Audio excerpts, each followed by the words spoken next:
మన ఋషులు ఏం చెప్పారు? అంతఃకరణ శుద్ధి గనక జరిగితే నువ్వు విషయాన్ని ఉన్నదున్నట్టు అర్థం చేసుకుంటావు. నీ ఊహలు, కల్పనలు అన్నీ పోతాయి అంటాడు. అంతఃకరణ అంటే ఏంది మళ్ళీ? అంతఃకరణ అంటే మన చిత్తం, మన మనసు, మన బుద్ధి, మన అహంకారం, ఈ 4 అంతఃకరణ. ఈ అంతఃకరణ ఏమైనా కంటికి కనపడుతుందా? అది సూక్ష్మ శరీరం లోపలుంది. కానీ మనకు ఆలోచనలు వస్తున్నాయని తెలుస్తుందిగా. మనం చేస్తున్న పని మంచి పనే కాదా అని మనకు అవగాహన వస్తుందిగా. మనం చేసిన తర్వాత వచ్చేటువంటి ఫలితం అది మంచిదా చెడ్డదా అని మనం అనుభవానికి తెచ్చుకుంటున్నాం కదా. అంటే మన దగ్గర శరీరం, ప్రాణం, మనసు 3 ఉన్నాయి కదా. అందుకని ఈ మనసే ముఖ్యమైంది. భగవతత్వం అనేది కదలదు, మెదలదు, నిరాకారంగా ఉంది. అట్లాగే ఈ శరీరానికి కూడా నన్ను లోపల చెయ్యి అని చెప్తేనే ఇది చేయడానికి వెళుతుంది, కర్మేంద్రియాలను ఉపయోగించుకుంటూ.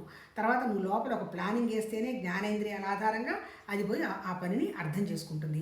అంటే ఏంటి? ఇప్పుడు మనం చేయాల్సింది ఏంటి? మన ఋషులు మనకు చెప్పింది ఏంటి? మరి ఎందుకు ఒకళ్ళొక రకమైన జ్ఞాపకాలు, ఇంకొకరికి ఒక రకమైన కోరికలు వస్తున్నాయి అంటే, వాళ్ళు పాపం వాళ్ళు ఏం చేశారు? ఆ భగవతత్వ స్థితిలో ఉండి ఈ అంతఃకరణలో మనకి కొన్ని జ్ఞాపకాలు వేసుకొని పెట్టుకున్నాము. చిత్తంలో ఎప్పుడు పుట్టామో, ఎన్ని వేల సంవత్సరాల నాడు వచ్చామో ఏంటో అది ఆది అంతం లేదు.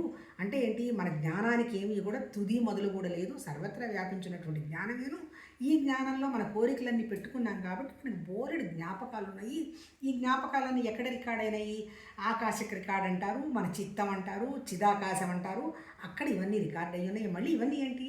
ఏమైనా ముద్దలు ముద్దలు ఏమైనా పెట్టున్నాయా? ఆ రికార్డ్ అయిందంతా ఏంటి? జస్ట్ మన ఆలోచనలే. ఆ రికార్డ్ అయినటువంటి చిత్తంలో ఉన్నటువంటి నీ జ్ఞాపకానికి అనుగుణంగా నీకు సంకల్ప వికల్పాలు నీ మనసుకు వస్తాయి. అందుకని మనసు ఏం చేస్తుంది? చెయ్యొచ్చా, చేయదా, చేయకూడదా అని ఘర్షణ పడుతుంది. కానీ నీ బుద్ధికి వివేక వైరాగ్యాలు ఉంటే నీ మనసుకంత ఘర్షణ ఉండదు.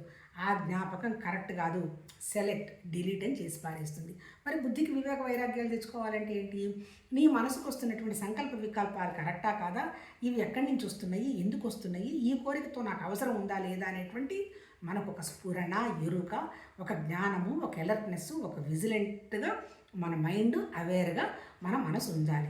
మరి విజిలెంట్గా అవేర్గా మన మనసు ఉండాలంటే ఏంటి? మనసులో ఉన్నటువంటి బోలెడు జ్ఞాపకాలు, బోలెడు కోరికలు, బోలెడు విండోస్ని మనం ఏం చేయాలి? అన్నీ సెలెక్ట్ చేసేసి ఒకటొకటి ఏ రోజుకి ఆ రోజు డిలీట్ చేసుకుంటూ రావాలి.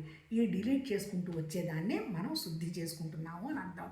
శుద్ధి చేసుకుంటున్నాము అంటే దేన్ని శుద్ధి చేసుకుంటున్నాము? వాషింగ్ మెషిన్లో బట్టలన్నీ పడేస్తే మురికి ఎలా వదిలిపోతుంది? అట్లాగే మనకున్నటువంటి జ్ఞాపకాలన్నింటినీ సెలెక్ట్ చేసి డిలీట్ చేసి పడేస్తున్నాం. అంతే కదా. జ్ఞాపకాలు 30 సంవత్సరాల నాడు జ్ఞాపకంలో ఇప్పుడు వచ్చే బూడిదేముంది? తర్వాత 10 సంవత్సరాల రాబోయే ముందర వచ్చేది మనకేముంది? అందుకని మన ఋషులు ఏం చెప్పారు? ప్రస్తుతంలో నువ్వు ఉండడం జరిగావు అంటే నువ్వు 100% భగవతత్వంలో ఉన్నట్టే. అప్పుడు నీకు ఏ ఆలోచన వస్తే దాన్ని చేద్దాం వద్దనకుండా నువ్వు కండక్ట్ చేసేస్తావు. ఎట్లా కండక్ట్ చేస్తావు? పరమాత్మతత్వ పనిలాగా చేయటం జరుగుతుంది.